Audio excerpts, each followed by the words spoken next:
Welcome, travelers, to High Fantasy. I'm Brett. I clapped and I shouldn't have clapped. You got me clapping. I need my herb pouch. Daddy's been paying for my salt. This I'm part of the poop patrol, ma'am. And I'm Emily. But I'm like, don't make the robots. Don't make the robots crunch. I would speak with dinosaur in a second. I have beef with DC. It's a thing. It's a whole thing. Join us on our epic world-spanning adventures. Armed with only a bit of long-bottom leaf, we will delve into some of the most amazing worlds of imagination that have ever existed. Before we get into that, don't forget to check out our Patreon if you want to support the channel. And without further ado, let's get into it. You can clap. You can. Yay! Hello to all of our merry travelers. Welcome back. This is High Fantasy right now. If you like what we do here, make sure to subscribe, and don't forget to check out our Patreon, where we have all kinds of fun things for you to vote on. There's also going to be a $500 a month stretch goal to unlock master classes on our Patreon itself. So if that's something you're interested in, please do go and check that out. Here you can find us High Fantasy on YouTube, Spotify, and Patreon. Instagram, TikTok, Facebook, and YouTube as the Copper Spoon for tavern content and the latest updates on the up-and-coming Copper Spoon cookbook coming soon. Follow all socials for our latest updates and constantly keep yourself in the know, our fantastic travelers.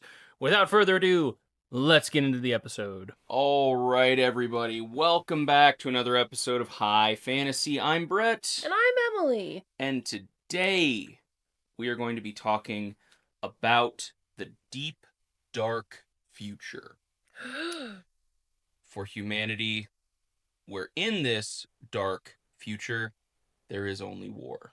Oh my. That's an ominous beginning. Very ominous. We're talking about right. Warhammer 40k. Warhammer 40,000, as it were. This is a very popular tabletop game that came out a very long time ago. Not unlike a lot of other tabletop games, but this one decided they would focus more on building armies and putting those armies up against each other instead of having, like, Dungeons and Dragons where you have, like, one adventurer. It's like a party of people versus, like, 700 people. Yeah, hundreds of people just all going in at once. This is like those war games you download on your iPad, but played in real life with a bunch of really expensive minis. Exactly. It is crippling financially to get into Warhammer.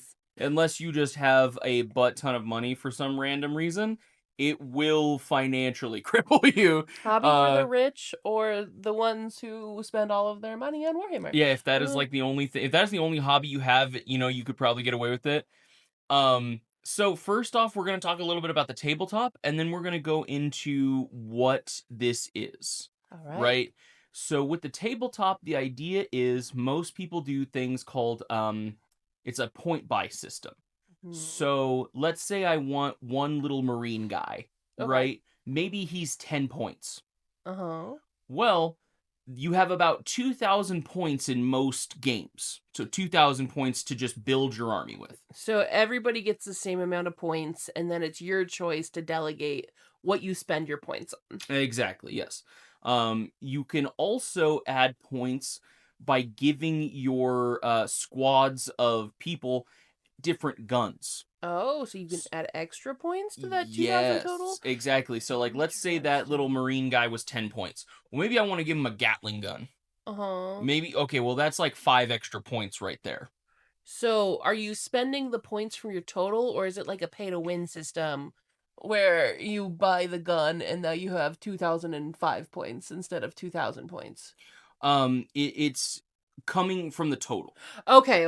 So I thought when you said you were adding to it. Well, no, you do have to, like, that's the crazy thing, right? If I want to take that to an official tournament, I have to buy in real life that gun. Yes, but I guess that's my question, though. It's like when you're going to the tournament, everybody starts out with 2,000 points. Yes. But what I'm asking is, if you spend $50 on a Gatling gun, do you now have 2,050 points? No. Okay, that's what I was asking. No, it doesn't add to the total. Okay. You do still have to have the miniature to add it. Yes. but you're essentially just being like, which is why a lot of people try to kind of go with very basic stuff at first, Mhm. and then later on maybe you kit out your Yeah. guys and you really start like working on it. But there is more than just soldiers in Warhammer. Mhm. There are also siege vehicles like tanks and airplanes and all kinds of crazy stuff. There's also different races that exist in the Warhammer 40,000, but we will get to that in just a second. So, I have a just really quick Yeah, of question. You course. have your 2,000 points to work with. Uh-huh. Roughly, how much do the minis cost to fill up those full 2,000 That points? is very dependent on which faction you choose to play. Okay, so like the better factions are more expensive, or is it Mm, just like some specialty ones are gonna make you pay more money for, or? so here's a good way of looking at this, right? There are certain factions that are built to swarm, which means you have hundreds of minis Yeah, it's like 1 point per on the unit. battlefield. Yeah. They die quickly, but there's a bunch of them. Uh-huh. Those are more expensive generally than the ones who take less for bigger guys. So, like Space Marines, for instance, it's a huge staple of Warhammer 40k to have Space Marines. It's cheaper to field Space Marines than it is to field Imperial Guard. Because Imperial Guard, you're going to have so many little figurines that you have to buy, Yeah. whereas Space Marines, you have to buy less of them. So but that's not all. I shouldn't say that's the way it always goes because you're asking me a very broad question. Yeah, no, that makes So sense. if I were to go Imperial Guard and do nothing but tanks, Yeah. that would be a lot more expensive than buying some Space Marines, So like. basically, it's all aesthetics where it's like you could spend less money on your army, but have a better army than the dude who spent like 5 grand on his army of a shit ton of stuff, Oh, basically. 100%. Yeah, So it's not really like a pay to win system, it's more of strategy and 100% strategy. aesthetics. Mhm. And And aesthetics. yeah, it's what you want your guys to do. Mm, So, like I was saying, the Space Marines are the staple mhm. because they're just generally what you run. But they're what you run because they're good. So you can run Imperial Guard, but like let's say you have a team of 15 Imperial Guardsmen. Uh-huh. All of them get to take a shot against a Space Marine squad. Okay. Chances are maybe after all is said and done, they take down one Space Marine. Okay. A group of Space Marines open fire on 15 Imperial Guardsmen, they They're are all all dead. dead. They are all Guaranteed. dead. Mhm. So, like, Because it's you know. so just for like context, because I know a little bit about the Warhammer universe. The Mhm. difference between an Imperial Guard and a Space Marine is a Space Marine is a like biometrically altered human, basically, right? Who it gets to wear a big tank suit, and an Imperial Guard is just a dude who was handed a gun saying "Go kill things," right? Fairly close, yes. So a Space Marine, which again is like you don't see them that often. They're used a Uh lot in the huh. video games, but not in like the actual lore of the game. Where these guys show up when shit hits the fan. Yeah. They stand roughly 8 feet tall. Oh. That's their actual height. They have been genetically and like biometrically infused with all Oh. kinds of stuff. They have like 3 hearts. Yeah.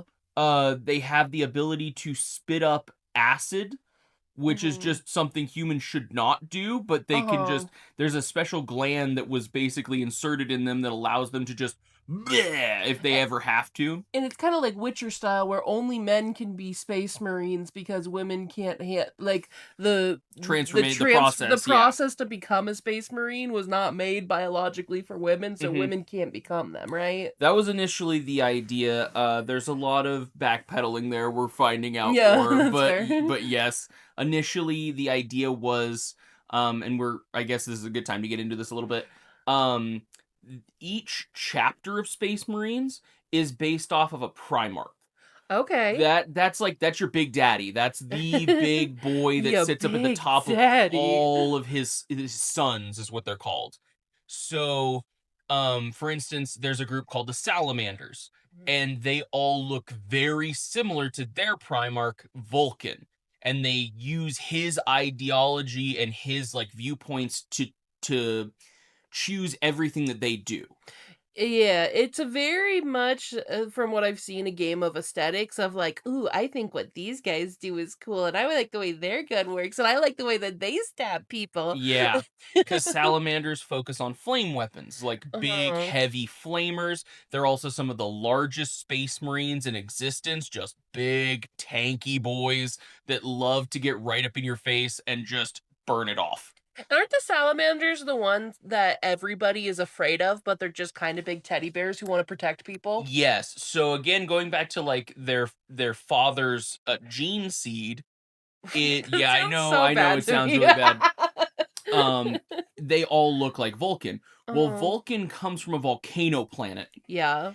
and his skin is darker than the night sky, like, darker than pitch. It's like literal obsidian type But of deal, yeah, like lava literally, rock. yeah, like, his skin looks just you couldn't see him, but his eyes are glowing red embers, and so he looks like the devil. Yeah, like, Like, it it's looks so scary, like and he's also, like, 12 feet tall, I Aw. think, like, Space Marines are 8 feet tall, he's, like, 12 feet tall. He's the tallest Primarch, I believe.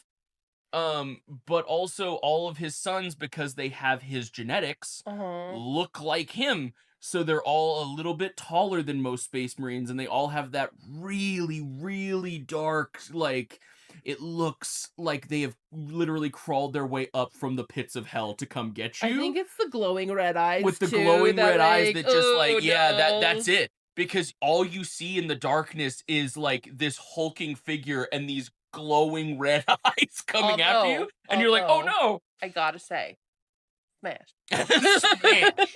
Smash. But yeah, Vulcan is absolutely fantastic. He's super cool, and he's also like one of the nicest Primarchs you're ever gonna meet Oh, that's awesome. because they value human life more than almost any other Space Marine chapter. Yeah. So they will put themselves on the line to help people more than anyone else would ever have done. Uh-huh. Um, because they're like, no, like, it's our job to get in the way, to be the shield to defend humanity. Because a lot of what I've like picked up on, because again, like you listen to a lot of Warhammer A stuff, lot and of I am Warhammer. certainly not immersed in it, but I've picked up on some things. I feel like the attitude of a lot of the people that are within the wars of the Warhammer universe are very much of like, eh, there'll be casualties. Oh yeah, yeah. People are kind of fodder, So like. yeah, this is a great time to get into this. So let's get into the lore of Okay, I Warhammer a love little it. bit. Now, what if I told you that Warhammer is not fantasy? What if I told you that Warhammer 40, the 40K for Warhammer 40K stands for the year 40,000. Okay. So this is all true.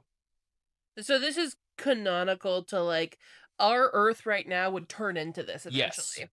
Exactly. Okay. So I'm our here. Earth now in the year 40,000, this is what it's supposed to look like.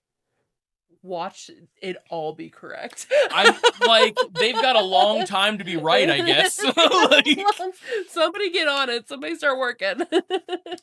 so basically, we're gonna kind of give us a really quick rundown of everything that happens to humanity, right? Okay. We get crazy with overpopulation. That just about tracks. We decide to expand to the stars. Okay. Again, tracks. We have branched out to so many different planets, it starts to get crazy. Okay. And at this point, our technological advancements are so insane, we can terraform planets. Oh yeah, that sounds about right. That Hmm. yep. So we literally go to a planet and we're like, and lush green fields. Like, Mhm. it's insane. There are the level of tech we're sitting at right now is ludicrous. Mhm. Humanity is never matched at this point. If Mhm. we in humanity had this technology, nothing could stop us. This is basically like honestly, it all sounds crazy when you think about it in like correlation to this real life, Hmm. but it makes so much sense when you're thinking about this would be hundreds of years in the future from now. Hmm. And this is going under the assumption that there's no apocalyptic event that just blows up Earth. And like this is saying that Yeah. as like we continue to progress, all of this sounds very plausible Hmm. still. So we start making agricultural worlds to feed Earth. because Earth is still the largest population of people, and there are so many people here now that we cannot feed ourselves. Okay. It is physically impossible with the amount of space we have on the planet to grow enough food to feed everyone. That makes sense. Even Sounds with awful. our advanced technology. So these other worlds that we're kind of like, think of it like a spider web pattern. We're branching out, we're taking over this new planet, and then we're terraforming it. They send supplies back to Earth. It's kind of like a tax, right? Yeah.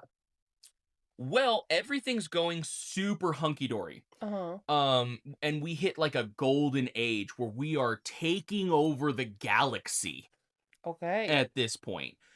We have spread to so many new planets, it's unreal.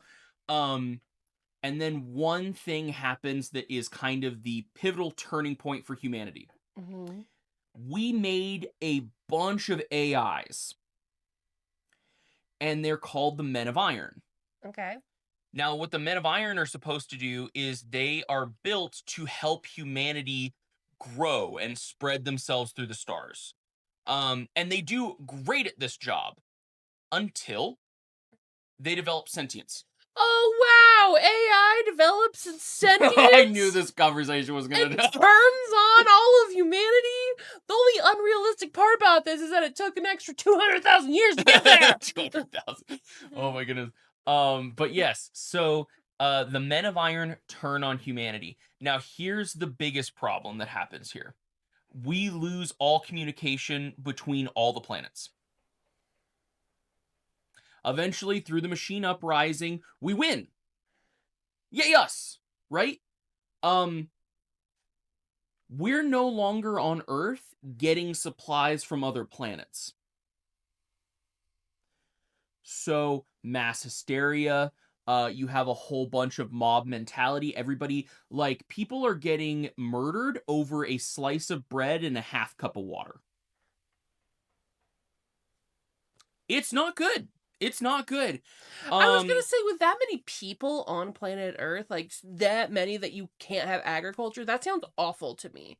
That sounds absolutely abysmal, and I can't even imagine, even with getting like shipments of food from other planets, I can't imagine how that would be livable or pleasant.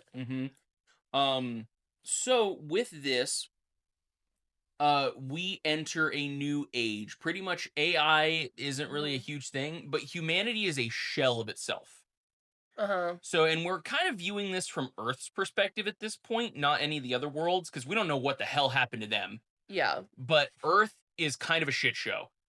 These things called techno-barbarians start rising up, which are cybernetically enhanced barbarian tribes, which are kind of running through the desolate world that was Earth at one point, and kind of killing and eating people. A lot of cults roll up in this time, a lot of nasty stuff. And everything's looking just absolutely trashed down for the humans. Until this one guy shows up.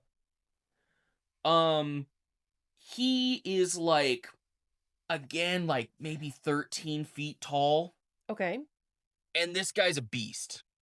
Just an absolute beast. But the crazy thing is, he's so stupidly smart.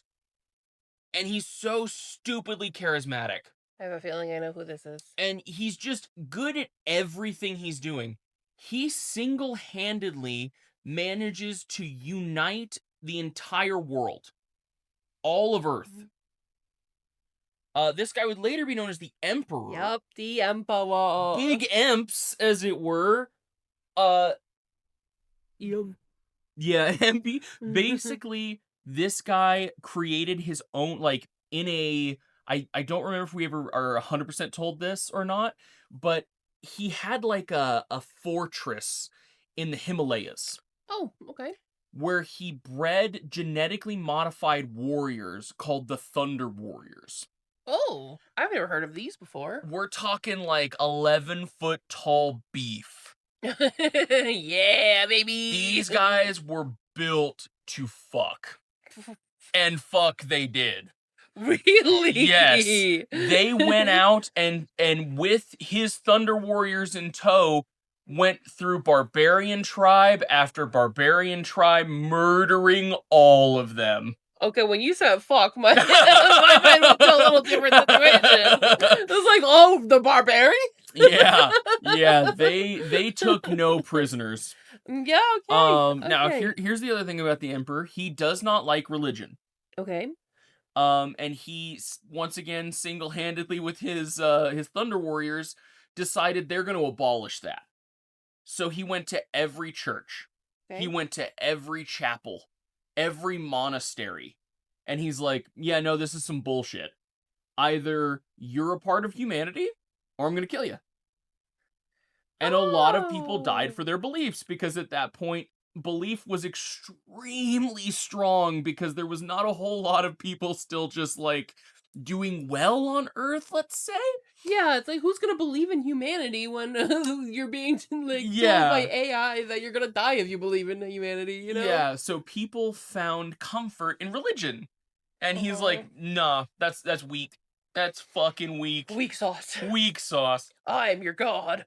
I am your god." So, Big Amps over here like unites the world and everything is looking awesome again at this point. We're talking like farms are being put back up, like space travel is starting to become a thing again soon. But the thing is, he doesn't really like the Thunder Warriors anymore. They're not they were a blunt instrument and they were very good at accomplishing the task that they had, but they weren't ever going to be his finished product. They were a prototype. These people that he So he red weddinged them. Oh, cool. Kind of like, "Hey, let's all come have a dinner," and then a bunch of them got murdered. The ones that survived didn't survive for long because turns out he put a little poison pill in their genetic code where they wouldn't live too long because their organs would start to fail. Yeah. Not great. Yeah, things are looking better. Just take a little genocide and a little Yeah. a little saboteur. And he went to work on his newest creation. Okay. The things that were going to herald the victory of humanity. Oh.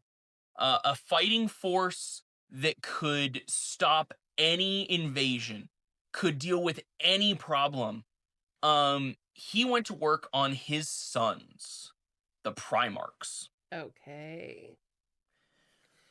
We don't have enough time to cover all of this, but let's just say that doesn't go super well when a group from the stars called the Chaos Gods Oh, just a chaos. don't Gods. like what he's doing and end up yeeting his kids into space.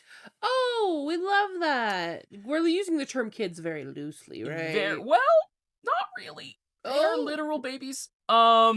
They get yeeted into space. It's kind of like they get teleported / thrown, but there's a Superman thing here where they somehow don't die despite falling from the sky in a big band of meteorite. They're genetically modified Super soldiers. super gods. Yeah, super gods. They're a bunch of Jesuses. So now we start the Great Crusade. Bless you. Oh no, you okay? Yeah, keep going. Yes, so now we start the Great Crusade. Space travel is a thing, and Big Amps has to go out into the galaxy to find his lost children. I must find my babies. Thus, the Imperium of Man and the Great Crusade starts. He goes to planet, eventually finding his kids. Most of them are matured, etc., etc. There's a big thing there, big fight with chaos, lots of stuff going on. We're gonna get into that. We're gonna get into that in our upcoming series. In our upcoming Warhammer series, where we talk about all the different factions and some of the characters, and we'll go into a little bit more lore there. But basically, what humanity is right now is we have the Emperor, we have the Primarchs, and we have their sons, quote unquote, who were made with genetic sequences from the Primarchs. So each of the sons is given a legion to control. And these are, again, genetically altered super soldiers who are like 8 feet tall and just like, the things they can do are so stupid. They wear ceramite armor, which is damn near indestructible. Like, there's so much stuff we can get into later, but humanity is pretty buff right now. Here's the crazy thing. They are still such piss shit in compared to what they were before. Mm-hmm. If we still had the technology that we had back in, like, Golden Age, aliens are not a problem. Because, and correct me if I'm wrong, because I don't know in the timeline if that's the way it is yet, but the Emperor says technology is heresy, right?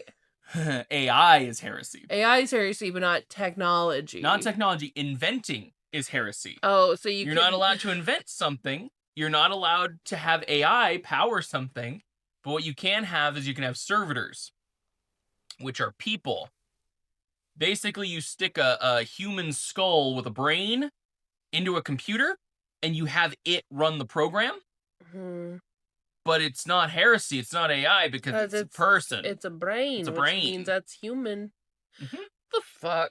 Oh, yeah. No, like, there is so much fucked up shit in the war. It is the dark future. Keep that in dark future.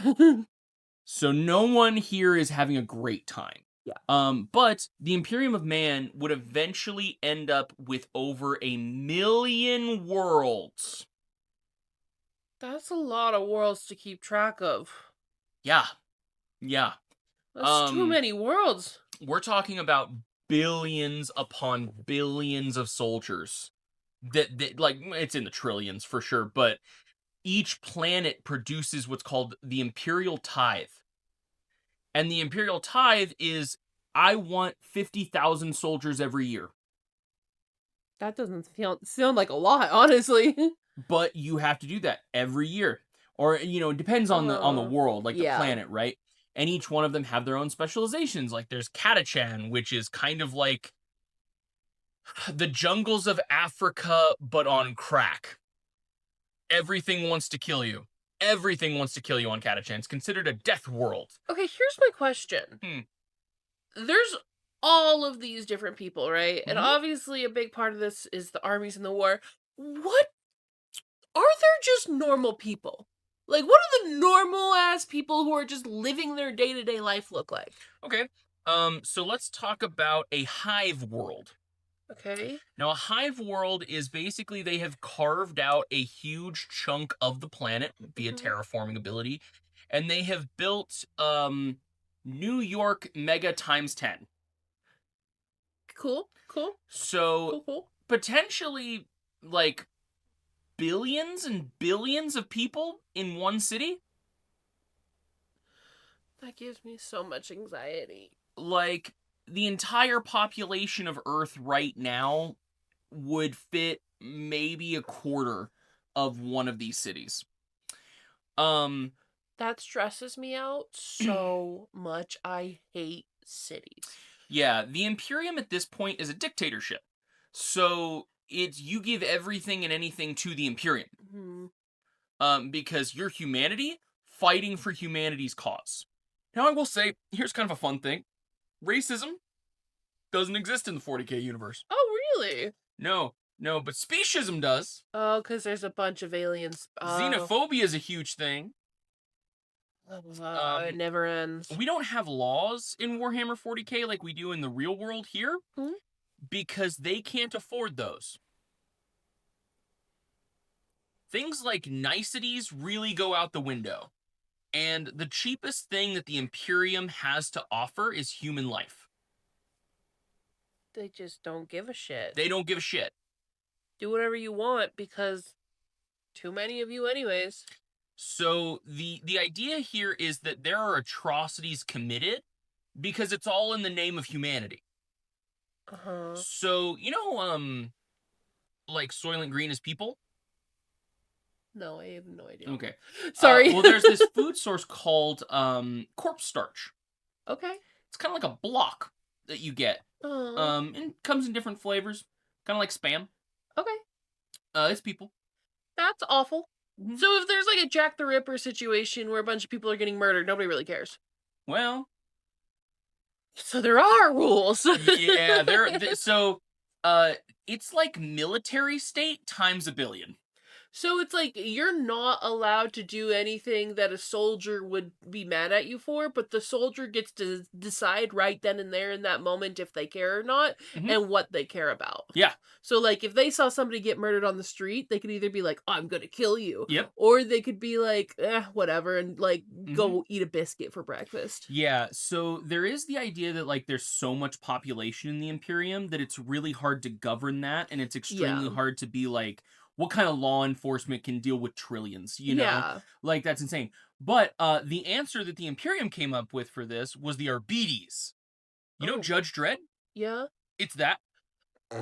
You are judge, jury, and executioner of every situation you see, and however you choose to deal with that situation is up to you, and you have the full might of the Imperium backing that decision. They're basically like, okay, everybody else is here for like war purposes, so you're gonna be the one to just deal with this. Yeah, just deal with these guys. So, like, if you see somebody steal, maybe you shoot him in the head. Maybe you throw him on a penal colony. What's that? Oh. You can't just say penal colony and expect me to know what you're talking about. So a penal colony is okay. You know how like there's a lot of random rules that kind of come up sometimes and we get fucked over by red tape and Oh yeah. bureaucracy? It is so much worse in the Imperium. It's so much worse. So again, that same Arbites might see you forget to pay a nickel. Right? Like maybe you didn't pay exact change or something like that. Oh And he god. might decide, straight to jail, straight to prison, which they take all of their prisoners because we need workers, Oh, right? so So they take all of these prisoners to a place called a penal planet, which is like a penal colony, mhm. which is back-breaking labor, which is designed to keep the prisoners so exhausted that they can't mutiny or fight back until eventually they die. They use you until you die. They give you very little food, they give you very little water, and eventually you will die from exhaustion. So what you're saying is, if you are existing in this universe, you want to be a soldier of some sort. Because oh,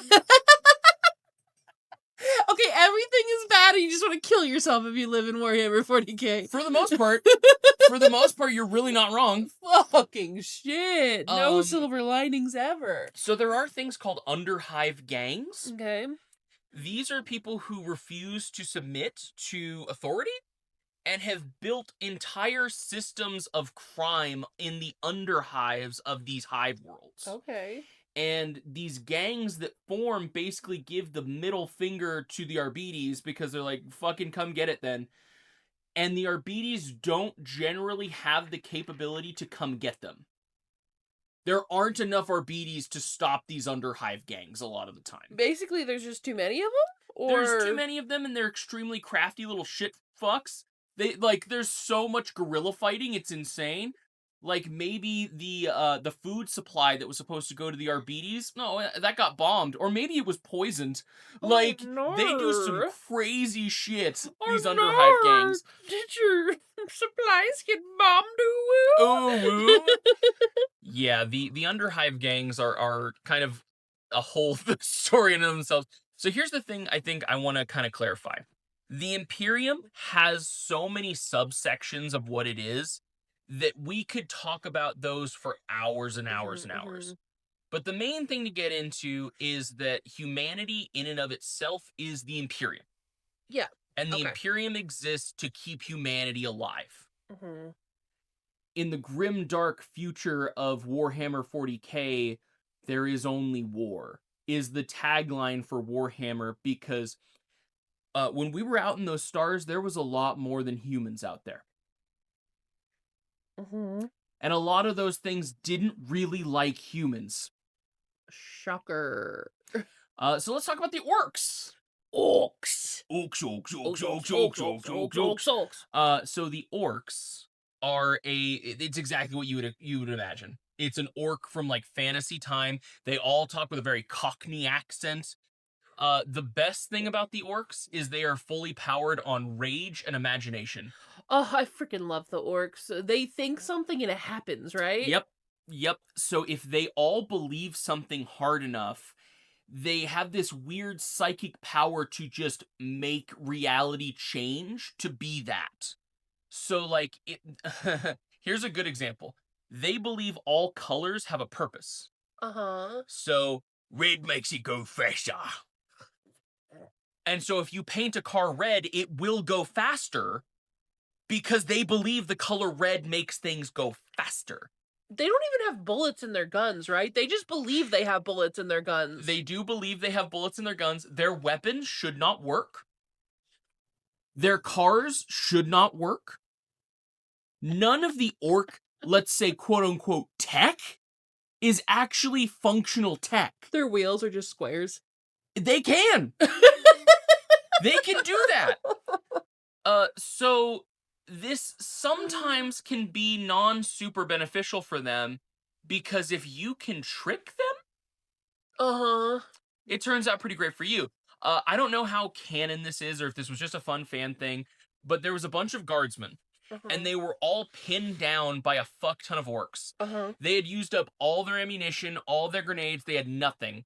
And these orcs are just blasting at them, which orcs, when they shoot, they always say, "Daka, daka, daka, daka, daka, daka, daka," because that's the sound a gun makes. Daka, daka, daka. And you always need more daka. Always need more daka. I'm just imagining, like, in a lone city, and all of a sudden in the distance you just hear, daka, daka, daka, daka, daka, daka. Yeah, so they are known by most of the Imperium as the Green Tide, because these things don't die. Orcs are nuts. They take so much to kill, and when you do finally kill them, because of that stupid power of imagination, this is canon.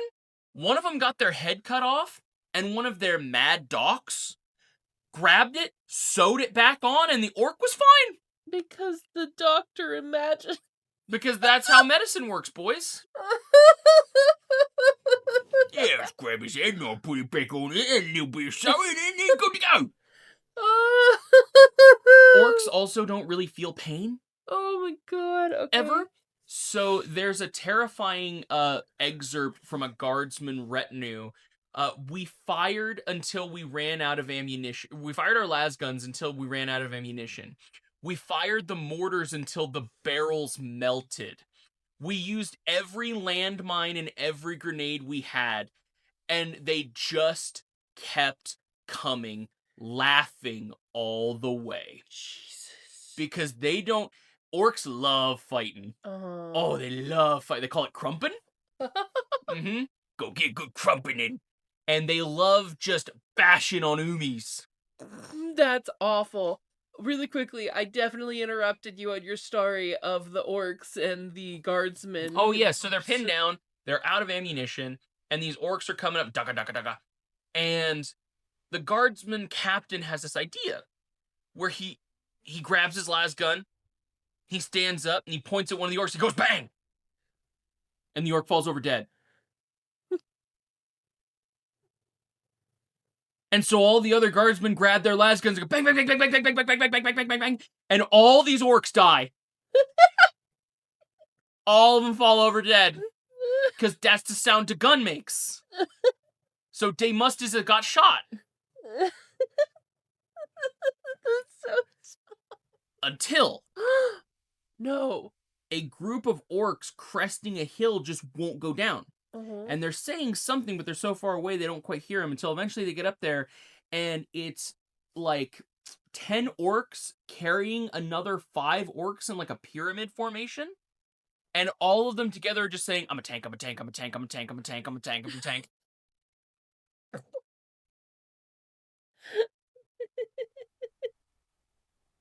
That's so stupid. There's another famous story because orcs also have space travel.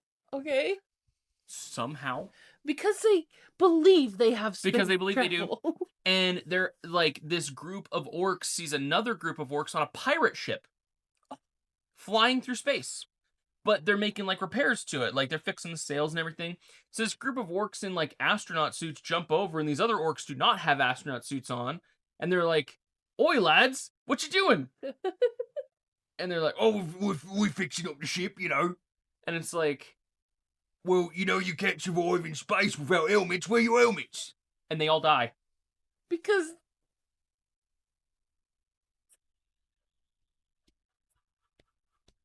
Orcs are the joke of Warhammer. I love them. They're precious and must be protected at all costs. And here's a crazy another thing to think about. Like, imagine being a, like, Space Marine retinue. Yeah. And you see these orcs with these huge guns, and they're just throwing lead the size of baseballs at you, and are, like, penetrating tanks and shit, and you're thinking to yourself, like, holy shit. Well, of course, the tech guys of these Marines want to get a hold of that. And they grab it, it's just a bunch of rusted pipes and, like, duct tape. And there's, like, no firing mechanism. Like, wait a second. Like, it just falls apart in their hands. Like, they open up this absolute scrapyard of a car to see what the engine is, and just a rock that says engine on the side. The Imperium got goofed. They got goofed. Tech guys got goofed, They and got I love goofed that for so hard. They got goofed. Oh, I think this is the whimsy moment of this episode. The orcs are quite whimsical. Yeah, so the biggest thing about orcs, and I'm just going to get into this a little bit because we're going to go through all of them later, but the biggest thing about the orcs is you always follow the biggest boy. And so they are subservient to the biggest orc. Okay. So whoever the biggest orc is the person who leads the war. The war. The war. We's gonna have the biggest and bestest war this galaxy's ever seen. Time to go crumpin'. Time to go crumpin', lads. Like, the stuff that they do is crazy. But here's another fun thing. The more an orc kills and, like, murders, the bigger he gets. Oh. There's no limit. Oh, you could get big boy. Big boy. So all the orcs start out little. Yeah. They're all little, and then they get bigger and bigger and bigger. Yeah, and bigger and bigger and bigger. So a baby steps on an ant and grows. I mean, that's kind of the concept. So the more wars you're in and the more stuff you do, like the more fighting you do, the bigger you get as an orc. Time to go XP farming. Yeah, they're literally XP farming with the Imperium. But again, they don't view war as like this crazy, like, oh my gosh, I lost my brother. It's just fun. Oh, all orcs are also non-gendered. You know, because they can't breed. I think how do you make a new orc then? They're mushrooms. That's whimsical as hell. So you kill an orc, the orc dies, it decomposes, and a bunch of spores go everywhere, and eventually you got more orcs. So you're constantly just gaining orc. I would want to be an orc if I was in the Warhammer 40k universe. That's the thing. A lot of people are like, I mean, like, you got a good crump, you know, like maybe I wouldn't be too terrible. You just be high on life, crumping, and you know, crumping. Now, unfortunately, there's a lot of infighting with orcs for sure. I mean, but they are a huge threat to the Imperium because they have that power of imagination gets amplified when they're all fighting. So the bigger the amount of orcs, the bigger the war. And if they believe that they shouldn't be dying, they don't die. So it's a terrifying concept, and they just keep coming back. And no matter what you do, fully getting rid of an orc population is extremely difficult because they just spore everywhere. Which is why the salamanders are extremely good against fighting. Fire. Yeah, against fighting orcs, because they'll just torch everything, cleanse it with fire. But yeah, so that's the orcs. We also have space elves. Okay. They're called the Eldar. Okay. They murder fucked a god into existence. That's right! These are the guys who murder fucked the god into existence. So originally, and let's talk a little bit about this too. The Imperium has a lot of enemies. A lot of people don't like the Imperium because the Imperium are purists. They believe that humans should rule the galaxy. Yeah, they're racist. They're specious, whatever it is. Extremely specious. Like, the xenophobia that exists with the Imperium is insane. They never trust aliens. It doesn't matter if the aliens actively came to them and said, hey, we're all just a peace-loving people and we would love to, like, team up with you guys. They're like, nah, die, alien filth. And you're like, whoa. But so the Imperium is hated for a good reason. yeah. For sure. Like, they're not the greatest at all. So we have the space elves, the Eldar. They are very, like, they say that they were the first race to ever exist. They have a lot of that "we're better than you, you know, you mangy monkeys." It's kind of how they feel. Okay, they call us Monkai? Yeah. Come on. Like, you want to talk about, like, race? Like, there's also They a little hate bit us of that back. with the They fucking hate Eldar. us back. But they also understand that the Imperium is extremely powerful. And sometimes there's threats that need to be dealt with that the Imperium do really good at dealing with. They're that. over here like, we're not gonna fuck with you if you don't fuck with us type of situation. Exactly. But not only do the Imperium have to deal with, like, aliens and problems in that way, they have to deal with demons. Oh. Yeah, remember those chaos gods I told you about that Yeah. yeeted the Primarchs into, like, crazy places? There's, I want to say 4. Okay. There's 4 chaos gods. There's Nurgle, Uh-huh. the god of pestilence and disease. Uh-huh. There's Slanesh, the god of excess and, like, abandon, I guess is what you would say. Okay. Where it's just everything is everything all the time. I need mountains of drugs. I need shit tons of alcohol. I need to have sex for 4 days straight. Is this the god that was murder fucked into This existence? is the god that was murder fucked into existence. Okay, I thought so. Yes, Slanesh, I thought so. which is the youngest of the chaos gods. Then you have Tzeentch, who is the god of magic and secrets. Okay. To know Tzeentch is to know everything. So he is unfathomable because he is all knowledge. So it's kind of a terrifying concept. That People sounds go awful. mad. That sounds awful. Yeah, a lot with him. And then there's Khorne. Khorn. Khorne. The god of murder and bloodshed. Each of these gods get, like, it's the same idea as a lot of, like, other like religious understandings, where gods get more power depending on how many people worship them or what's going on. So, like, whenever there's a huge war, Khorne is just like, oh, like, look at all that bloodshed. Yes, look at all that murder and killing. Like, that's his shit. There's a lot of war in Warhammer. Yeah. So Khorne tends to be pretty fucking buff. How many nerds do you think are out there that, like, actually worshipped one of these guys? I mean, like Slanesh said send me a demonette. Yeah, for sure. I'm sure that at least happened a couple of times. Like, I'm just curious, like, how many, like, statistically? 100%. But the thing is, the Chaos Gods love humanity. Yeah. Because humanity gives them their most worship. And so humanity is not only always fighting with aliens, we're also always fighting with ourselves because the power of chaos has corrupted people. So you have, like, corrupted Marines, you have corrupted civilians, everybody taking that chance to maybe better their lives in a terrible situation. Like, if you live in that shit of a universe, why not? Fuck it, let's worship a sex drug god. Yeah, it's great. It's nuts. But yes, like, so all of these gods exist. They're all corrupting humanity, and they're all kind of taking their own little sweet tooth out of each one of them. And again, they all get power based on what's going on. So if you have a world that is dedicated to Slanesh, you're going to just see people doing so many drugs. You're going to see, like, it goes even past that to, like, they have their own Chaos Marines. Because Primarchs got corrupted. And all their sons went with them. So when that happened, you had the creation of things called the Noise Marines of Slanesh. They carry around guitars that emit a sound so loud, it will atomize you. What the fuck? And when it does, they go over to the red mist that used to be you, and they snort it like a drug. Okay, so what you're saying is hell is real and it exists in outer space. And it exists in outer space. One of the taglines is, "This silence offends Slanesh." Okay. So they hate, like, it's loud raucous music all the time. Okay, that's obviously very, very awful if that's happening to you.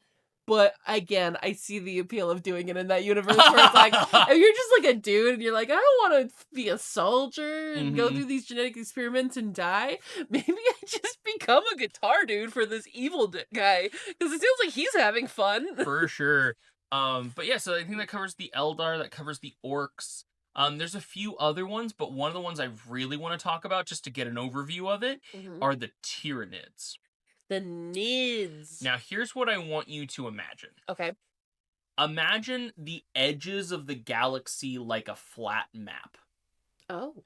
Okay? So you have all the planets and you have like all of the everything just sitting in the middle of, but the edges of the galaxy are these just black spot on a map you can't go past, right? Nobody's been there, nobody will. Now from the edges, tentacles start to erupt. Kinky. And they start moving towards different planets. Now, each one of these tentacles is a different hive fleet. And they are all given different names by the Imperium. So there's like Hive Fleet Leviathan, Hive Fleet Behemoth, Hive Fleet Kraken. Question. Yes. Is this hive on the tentacle, like waiting for it to touch down on a planet, or is this hive, or is the tentacle literally made up of the hive? That's the debate. Nobody knows. People are wondering if this is just a larger organism that is moving into and potentially trying to consume our entire galaxy as maybe it did another. Or if this is more of like each one is a separate being that is trying to get their own food out. But it definitely seems, so we know that it's controlled by like one hive mind, quote unquote. Yeah. The thing about the Tyranids is each one of them look different. Yeah. And when they invade a planet, the first thing that happens is something called the Shadow of the Warp. Because they have the ability to travel through the warp. Okay. And when they show up, it's kind of like a shadow that covers your planet. Lovely. And cuts off all transmissions. Nobody can reach you. You're not calling for help. Oh, God. Then they start deseeding. Now, what happens here, depending on the world, because they do it differently, is these giant spores are going to fall onto your planet. Oh, kind of like a meteor situation. These are kind of like drop pods. Oh, okay. So a lot of them have what are called gene stealers. Okay. In them. And the gene stealers will go and collect biomass. Everything is biomass. Rocks. Soil. Plants. Organic life forms. Yep. All of it. And they will start gathering and gathering and gathering all this genetic material. And they'll bring it back because eventually the hive ship is going to attack.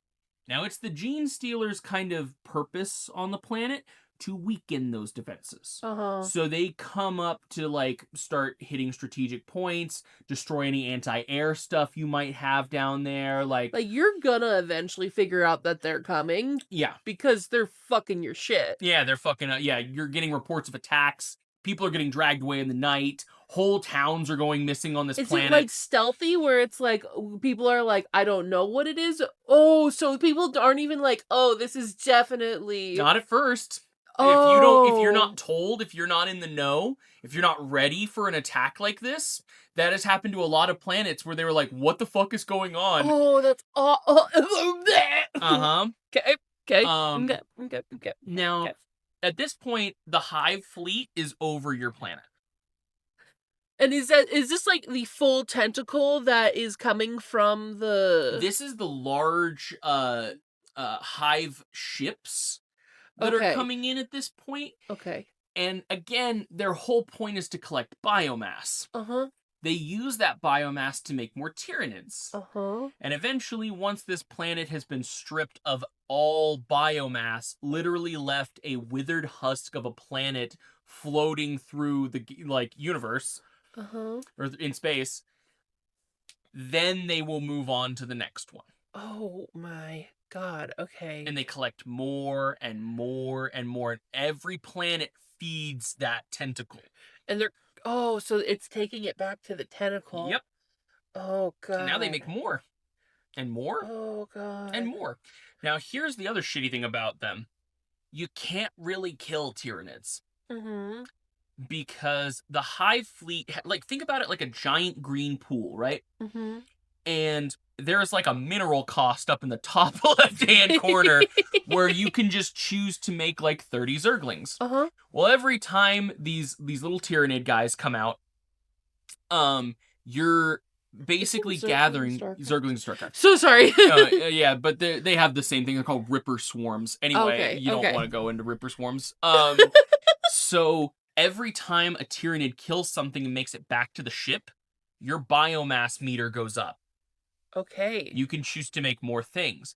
But there are named Tyranid units that people keep seeing despite the fact that the fucker's been killed so many goddamn times. But the Tyranid can just make another one. Exactly like that one. So there's one called Old One Eye. And he originally got the name on the Catachin planet because he was stalking the forests of Catachin, killing everything in his wake. And guardsmen kept killing this fucker. He just kept coming back. It's like Old One Eye. And they can just make him. Any of these ships can just make a new one if they want to. That's insane. Mm-hmm. God, that is literally my worst nightmare is something like that happening. Aliens have always... I love horror movies. I love spooky things. Aliens, Independence Day scared me. Mm-hmm. I don't have nightmares, but if I did, I would have had nightmares about Independence Day. I hate aliens. This is my worst nightmare. So yeah, that's an idea of the Tyranids. Now, in Warhammer, we have things called Psychers. Psychers are basically wizards that use psychic energy to do stuff instead of arcane power. One of the most powerful Psychers in Warhammer tried to connect with the hive mind, the thing that was controlling the Tyranids. He barely made it back with a shattered conscience, and all he could keep saying was, "We're doomed. We're dead. We're so fucked." So, like, this battle-hardened veteran managed to touch the hive mind for a fraction of a second, and he lost all faith in humanity. He's like, we're dead. We're totally fucked. What did they do with him afterwards? I think he's like in a mental hospital right now. Because they're just like, we have to have the... You gotta find out more. Exactly, you gotta gain consciousness at some point, and he just never has. Never has. He's like, we're so fucked. We're so fucked. Now, because of this, because these aliens are so terrifying, the Imperium doesn't like to tell people about this because they already know that the living conditions for most Imperial citizens are not super great. So if you were constantly worried about the looming threat of big bugs coming to eat you, that would give you even less reason to want to live. Yeah, even more reason to turn to the Chaos Gods for help. Oh, yep, Which has happened to whole planets when they were getting attacked by the Nids. Oh, no! They were all and then just the Chaos just gets a whole planet because... Oh my god! Now, a fun thing about the Nids is they hate fighting Chaos. They hate it because, you know that biomass thing? Demons don't have biomass. They don't? They are souls that go back to the warp when they're killed in our physical reality. So, really quickly, what's the warp? So the warp is kind of like space hell. Okay. But it's also space heaven. So it's kind of an alternate dimension situation where it's like, okay, the planets are here, and then the warp exists as a different place that's not within this galaxy. Yes. So spaceships will even use the warp to teleport to different spots in the galaxy because it's kind of like the Feywild, like the Fey Step idea in D&D, where you go through another plane of existence and it spits you out in a different spot, even though you only walked, say, 5 feet in the Feywild or the warp. You come out 200,000 feet away Mhm. in this other location. So learning how to use the warp and harness it to travel is a Uh-huh. huge thing, and it's like super necessary for the Imperium. Uh-huh. The problem is, demons exist in the warp. Yeah, if you watch the Wheel of Time, it's exactly the portals that they go through, it Mm-hmm. feels like. It very much is. But think of it like an enormous spaceship Uh-huh. goes through the warp for a jump. Uh-huh. What's grabbed on the way through? Mhm. Which is why they need something called warp fields to stop demons and the like from just grabbing a hold of their ship and taking it like a taxi to the new location, and it's Mhm. full of food, like And that's why it's also like it's heresy to use the warp without permission, basically, right? yeah, like you are not allowed to spend too much time in the warp. Uh-huh. And there's even a big story where there was this fucking asshole who decided that a bunch of Space Marine chapters were all heretics. Uh-huh. And so he was like, "All right, you have two choices. Uh-huh. We kill you now. In other words, all of your like other Space Marine brothers are going to turn on you and kill you, Uh-huh. or you can all undertake a redemption crusade." Okay. Now, what this is all of these Space Marines would be sent into the warp to fight the forces of chaos indefinitely. Jesus. So it's literally, we're gonna go to hell and we're gonna knock on the devil's front door. That feels like a bad idea. It was. Could It was even more so because the asshole who said that they were traitors was a traitor himself. he did it on Uh-huh. purpose. He's like, yeah, this is a good idea. Send the And boys. Slap them on the I believe ass. almost every one of those chapters fell to chaos. Well, yeah, because Like if they you're got gonna corrupted. be, They got corrupt, and then they ended up with a whole bunch of Space it Marines. makes so is the guy who suggested to do this a traitor to chaos, or He's a traitor to the Imperium. okay, so he genuinely thought he was doing something good here. No, So that's what I mean was like he's a traitor to the Imperium because he was a Chaos worshiper. that's what I meant. Whereas like, okay, cool. I meant, Yep. is he like working for chaos? Basically, Yeah, he was. Okay. He was definitely working for Chaos. Yep. And he did a good job. He employee of the month right there. Yeah, I mean, he got them multiple legions of fucking Space Marines. Uh-huh. Oh, yeah. You know, Oh, it's so happy. oh They were rolling in it at that point. oh I mean it's a well played. Yeah. Gotta shake that man's hand. Like, that's the Chaos thing for sure. And chaos, so if you want to get a good idea, a little bit of like kind of the aesthetic and style of the Warhammer universe, this is not sponsored, but on Amazon Prime they have the Secret Level anthology series, and they have a Warhammer episode. Those are what Space Marines going into like a chaos situation. Is that what it was? Like a chaos run planet? Yes. And Zinch. So if you want to see kind of what the chaos and the Marines look like and what that kind of universe looks like, I thought it was a good episode. Now here's a crazy thing, and this is gonna go a little bit longer because this is the first overall episode. So I feel like I have time to say this, which is good. So I'm not doing Space Marines justice when I tell you what they can do. And I'm gonna give you a story that I think will help put that into perspective. Okay. So there was the Great Crusade. During the Great Crusade, each of the Primarch's duties when they were found and they were given their legion was to conquer worlds. So hopefully, peacefully, Okay. like they were diplomats to a point. They tried. But they used their words until they didn't. Yeah, until they didn't. But the Imperium had a very advanced weaponry, right? Okay. So most of the time, easy squeezy peasy lemons for them to take over a world. Yeah. Especially like a Primarch, which is basically a demigod. And then his legion of super enhanced, soldiers. Easy. There was one guy, one Primarch, who wanted so bad to be Daddy's favorite son.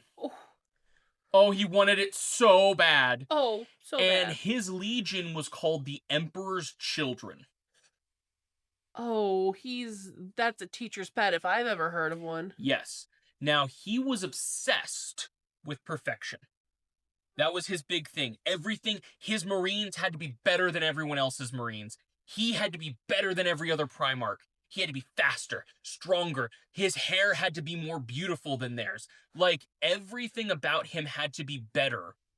And he was so obsessed with this idea that he was like, all right, I'm going to take over more planets than them. Not only am I going to take over more planets than them, I'm going to do it with less men. Not only am I going to do it with less men, I'm going to do it in less time. He's really shooting for the stars here. He was giving himself overachievement goals, which was insane. So at one point in time, he was like, something had just happened, and I think one of the other Primarchs might have shown him up, and he was like, fucking seething at this. And it was the smallest little slight. Like, it wasn't even anything, really. He shouldn't have even taken it as an offense. Yeah. But he did. And so he was like, you know what? Fine. I'm going to prove that we're worthy of the name of the Emperor's children. So he went down to a brand new planet with just him and 2 other guys. 2 of his other Marines, his generals. And he took the entire planet in, I want to say, under 24 hours. That is to explain to you how powerful Space Marines and Primarchs are. The best part is, he didn't use force. He was their fucking savior. Really? He came down and he made them love him. In a day. What? They openly joined the Imperium after seeing this guy because he was their literal angel. And this was just a random planet. This was just a random planet. They had no idea who this guy was, why he was here, but he solved any problem that they put up to him. He dealt with any, insurrect. There was even people who, of course, were just like, who the fuck is this guy? He put all of their fears at ease in a day. And they loved and worshipped him. Very charismatic, this guy. Felt the chaos. Felt the chaos.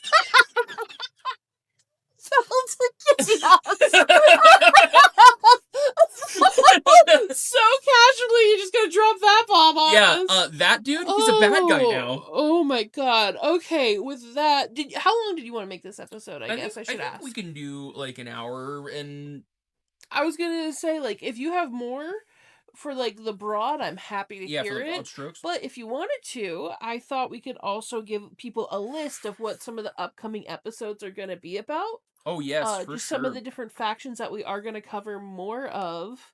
Because this is definitely there's some really cool ones in there that I know we didn't even get to touch on, Sisters of Battle, one of my personal favorite, Lady Warriors, and then a bunch of just different little sub factions of different things. So. 100%. Yeah, so what I want to do in the next 2 episodes is I want to go over, in each one of them, I'm going to go over 2 of the big players for race-wise, because we talked a little bit about it, but we haven't gotten into it at all about any of them. So, the Orcs and the Nids would be a huge one. Talking about the Eldar would be another really fun one to do. I would love to talk about the Leagues of Votann.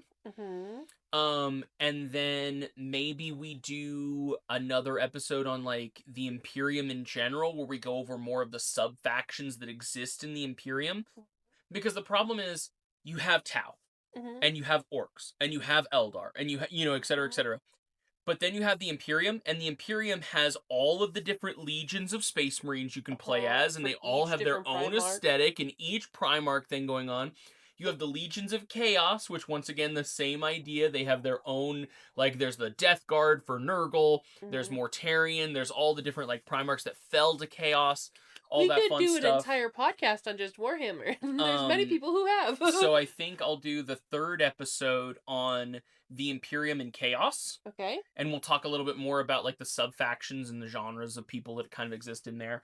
And then as a final one, or for the 4th episode, which technically be the 5th, because we're doing this one, I was thinking maybe just a fun episode where we talk about some of the crazy hijinks that have existed in the Warhammer universe. I love it. Because there's so much. The whole tank, I'm a tank. That is one of a billion stories in Warhammer 40k. which is just crazy. I love that so much. Maybe we can talk some more about the Primarchs or other things that we don't like get into in some of the other episodes. But yeah, I think that's where we're gonna end it.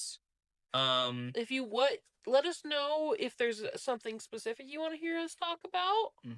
And we may or may not get to it. Yes, because there are we do try to take requests, and this is just going to be a series. But the thing is, like, if there's any videos even after we've done a series on a topic that you guys want us to talk about, happily, like, more than happy to make an episode. If there's a Primarch you want to know more about, or there's a random like battle or book you want to know about, we'll get into it. We'll do it. It'll be fun. But yes, with that, thank you all for watching. We appreciate you so much. If you like what we do and you like to support us in a more personal way, please head on over to our Patreon, where you get access to these episodes a whole week earlier. Whoa, a whole week? A whole week earlier than anyone else. So we try not to hide things behind a paywall, but you do get access to these episodes a week earlier if it's something you'd like to do, and it helps us pay our bills, so we appreciate that. But yes, with that, we're gonna head out. So, is there anything else you would like to say to our merry travelers? Buy the cookbook for pre-order. Oh yes, I forgot. The Copper Spoon Chronicles are available for pre-order now. So if you want to see the cookbook adventure of Cobb Copper Spoon, from her younger teenage years, please go check that out. It's available on Amazon, Barnes Noble, and anywhere you can buy books. You are so much better at shameless promotions than me. I'm so sorry. Shameless promotions? Come on. Wow. Ouch. No. It's not a bad thing. It's like you have to do it, but like shameless promo. But I'm so bad at it. I'm so bad. And a lot of people have also been asking us about the signatures, like signing the books and stuff. We do want you to know we are working on that.